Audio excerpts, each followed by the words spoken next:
Hi friends, இன்றைக்கி வந்து வியாழக்கிழமை. நம்ம வீட்டில் என்ன சமையல்னு பார்க்கலாம் வாங்க. இங்கே பாருங்கள், பச்சை மிளகா போடல, அம்மாவுக்கு அலசுறன்ட்டு வரமிளகா தான் போட்டேன்.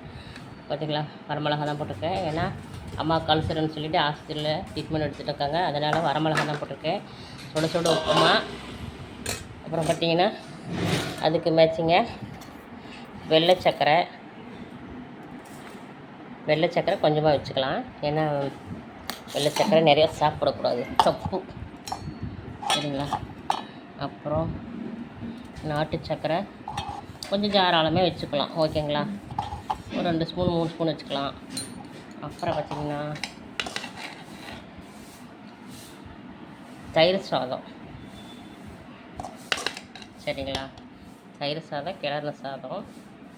அப்புறம் அடுத்ததை பார்த்திங்கன்னா எங்கள் வீட்டில் உருளைக்கிழங்குல அப்படியே வறுவல் மாதிரி பண்ணியிருக்காங்க.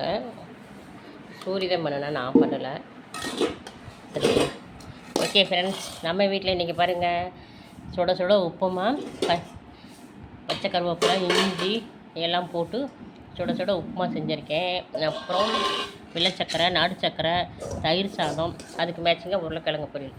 ஓகே ஃப்ரெண்ட்ஸ், இன்றைக்கி வந்து நம்ம வீட்டில் வியாழக்கிழமை நாளில் இதுதான் காலையில் டிஃபன், சரிங்களா. நீங்கள் என்ன சாப்பிட்டீங்கன்னு சொல்லிட்டு கமெண்ட் பண்ணுங்கள் ஃப்ரெண்ட்ஸ். எங்கள் வீடியோ பார்க்குறவங்களுக்கு எல்லாத்துக்குமே தேங்க்ஸு. இப்போ வந்து நம்ம வீட்டு சாப்பாடு என்னென்னுங்கிறத நீங்கள் பாருங்கள். உங்கள் வீட்டில் என்னங்கிறத எங்களுக்கு கமெண்ட் பண்ணுங்கள். எங்கள் சாப்பாடு பிடிச்சிருந்தா லைக் பண்ணி சப்போர்ட் பண்ணி சப்ஸ்கிரைப் பண்ணுங்கள் ஃப்ரெண்ட்ஸ். ஓகே ஃப்ரெண்ட்ஸ், பாய் சொந்தங்களே, வணக்கம்.